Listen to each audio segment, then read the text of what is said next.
Hey everyone, Vito here, and today I want to talk to you about one choice that you can make that is going to determine the level of success and income and lifestyle that you're going to have in the fitness industry. And it's choosing which stage of the fitnesspreneur's life do you fall into, because there's 3 stages. Now everybody is different, and everybody can come in at different places at different times in their life and choose what's best for them. But stage number 1 is the classic trainer technician. The person that loves being on the floor, loves working the sessions, loves the manual labor side of it, loves being out there interacting with the people, doing the programming, running the sessions. I loved it for 4 or 5 years of my life. More than that, but I remember my first 4 or 5 years, that's when it was just a passion. I loved it. I remember when I walked into that 83rd in Columbus Crunch 15 years ago, and I was like, I want to be a trainer. Because that's what I knew. That's what I was geared towards. I yet didn't understand what the limits were and the potential behind that, and how can I maximize the lifestyle when I was in there. Because the reality is about being the trainer and the technician. If you're looking for big lifestyle, it's not going to be there just because mathematically it's not there. Trainer means you got to stand on the floor, train people. So you got only so many hours in the day that you can stand there and train people before you run out of hours. And either you're charging a set rate or you're doing a split with wherever you work, and that limits the amount of income you can make. Because at some point people are just like, I'm not paying any more than $200, $250 an hour before I can hire a young gun that's going to come in. And even if you were charging $250 an hour, at some point you've still hit the ceiling of your income potential because you can only train so many people. And at some point you can't stand there as many hours anymore. So there's already the built-in limit to being that trainer. If you like your weekends off and you don't like getting up early and you want to be home to see your kids at the end of the night, being a trainer, at some point you got to just realize that people like to train in the morning, people like to train at night before work, after work, people like to train on the weekends, and your schedule is based around theirs. So if you're looking for a lifestyle of travel and being able to be at every kid game and all that kind of stuff, it's just not built in with the trainer-technician model. What are some ways though that you can make some of those changes? Is 1, build in some online and mobile programming now. It's not difficult anymore. If you still think it's difficult to build online and mobile programs, you just haven't looked at the technology in a while, because it's gotten a lot easier, and social media has changed everything, apps have changed everything. If you can start looking into those platforms, you're going to start to be able to tap into the social media world, so people that don't live in the 5 to 10 mile radius around you can still get coached by you. That's one way you can start adding some additional revenue. Taking your programs and packaging them online, work with the social media world, no limits there. Cool? 2, add nutrition to your business. Your clients are asking you about nutrition, start plugging that in, give them resources, have a good nutritional line that you believe in, that is quality, that you feel great about inviting and sharing and referring to, not quote unquote selling, but sharing that with, because your clients need those solutions. You bring it to them, you build that extra income. So now you got 2 additional income streams, nutrition and online program packaged into what you're doing as a trainer. You now have the ability to make money when you're not standing on the floor. So then this way you can decide, how many hours do I want to work on the floor? How many hours do I want to work my online and nutrition side? And now you've got 3-prong attack helping you live that. You're still going to be limited by the number of people you can see and the lifestyle of their schedules, but at least now you know, and as G.I. Joe said, knowing is half the battle. Now, stage 2 is the classic studio owner, boot camp owner, small business owner. I took on a lease, I got a place, I put my sign up, and this is my shop. It's awesome. I graduated to that after moving my training career into an apartment complex and into a garage. Then I opened up my first studio. That brings a new sense of ownership, a new sense of like, man, I'm carving my brand out there, I'm doing my thing, and it's an amazing experience. It's a very rewarding experience if you have a high tolerance for risk and a high tolerance for stress, and you want to lead people and you love the business and marketing side. Because if you don't love the business and marketing side, it's not a good idea to go get into the studio ownership side. Because at some point you can't stand as much on the floor. You need to be out marketing. Because what you were making training is now going to pay lights, building, lease, equipment leases and all that. So now you got to go make a whole different new delta of income out there. So you're going to be hiring staff. You got to fill up their plates. You got to fill up their sessions. You got to be able to pay them. You got to be able to lead them. You got to be able to go get marketing coming in that's starting to bring more people in than just word of mouth and referrals, because that's not enough. Sorry, it's not enough.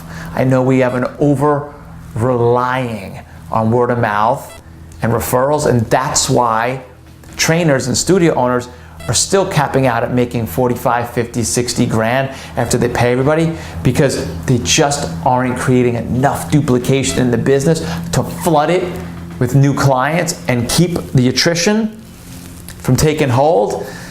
That just know the realities of it. Isn't it cooler to just know, like, I know what I'm getting into before I step into it? Because unfortunately, I don't see the industry doing a good job of preparing people for that, and then they go into studio ownership and find out it's not all cracked up to be. And now they've invested 60, 70, 80,000, taken out business loans and all that, and they're crushed under debt.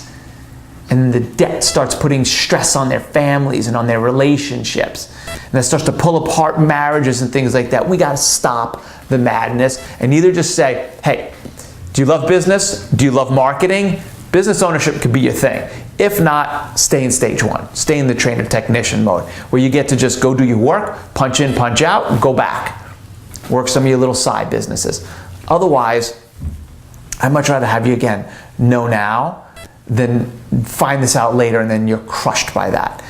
What are some ways, though, that you can actually augment and improve the small business model of studio ownership? Is, again, nutrition lines, online and mobile challenges. Add that network marketing business model. Oh shit, network marketing, MLMs. Frickin' worry about it. It's a business model. I talk about how to reframe what an MLM and network business model is in other video series. You can check those out. But nonetheless, it's one of the best business models you can add on if you found the right nutrition products and programs. You can bolt that onto your business, and now you've got that additional opportunity. And let alone you can help other trainers, other fit pros, other people that are like, how are you making extra money? Oh, you plugged in nutrition and stuff? Man, I need to do that. And you're like, oh, well, come aboard my team. I'll help you learn how to do the same thing. Then they're starting to build that in their business, and you're getting a piece of that revenue. An MLM is just a revenue share deal. It's not bad, it's not evil, it's not the devil. It's good. Check it out. Then you got that. You got nutrition. Get in the online programming. Add as many other revenue streams as you can, the equipment and the power and things like that. Now, some network marketing companies can give you those tools without you having to take on inventory. No heavy inventory, no heavy investment, and you're building multiple revenue streams. These are just some other ways you can start bolting on more businesses. Take the knowledge that you have, start packaging it online into info products, ebooks, online courses, all that kind of cool stuff, and you start, but you gotta start marketing that stuff. So you gotta fall in love with marketing, and you gotta fall in love with sales in order to do that. But that's where you can start to make a nice 6-figure plus income. And you can also unplug from the business a little bit because you've built in some systems. You built in some automation. Get automation. If you're gonna be a studio owner, get automation so that you can not have to be there all the time. And you can have that thing called a vacation and some lifestyle and have the weekends off and not have to show up first thing in the morning to turn on the lights and all that. That's where you gotta be going if you wanna start enjoying more lifestyle inside that small business ownership. Third stage, the fitnesspreneur. This is the true entrepreneur. The person that absolutely loves being a thought leader, a challenge seeker, is observant to studying the industry, the history of it, where it's going, loves the idea of being a catalyst for change, isn't afraid about the online worlds, the mobile worlds, isn't afraid about the network marketing, isn't afraid about sales and marketing. Instead, they embrace it, they love it, they study it. They're thinking leadership at all times.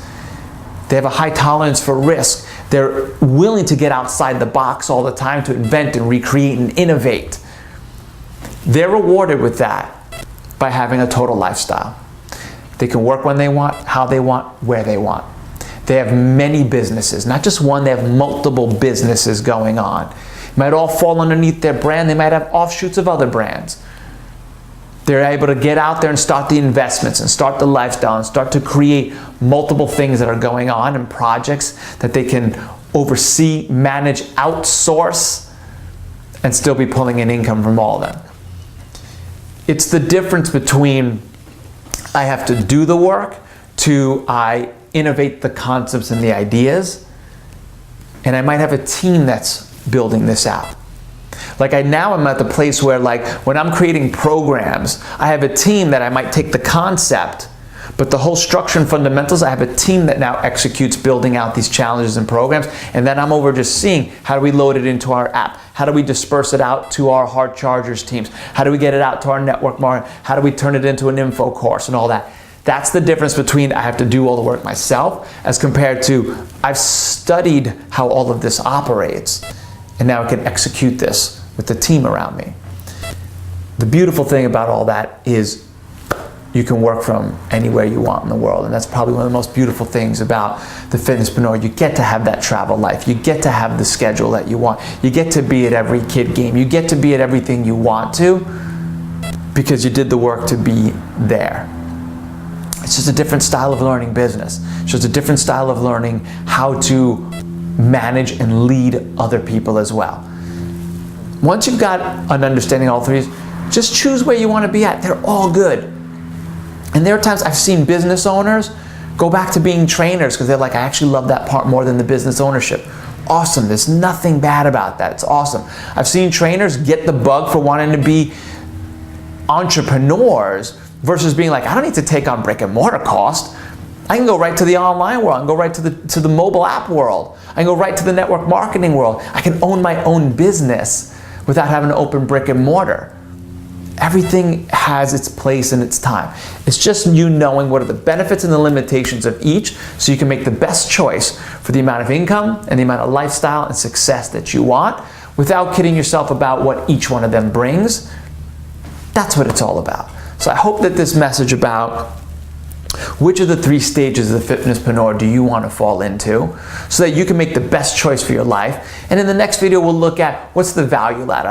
Can I start adding multiple layers of value so I can increase my rates, increase my programs, increase the revenue streams, and keep moving forth in that pursuit of the happiness that you want, the impact that you want to go make out there, the amount of reach that you want to have so that you can live the exact lifestyle that you deserve.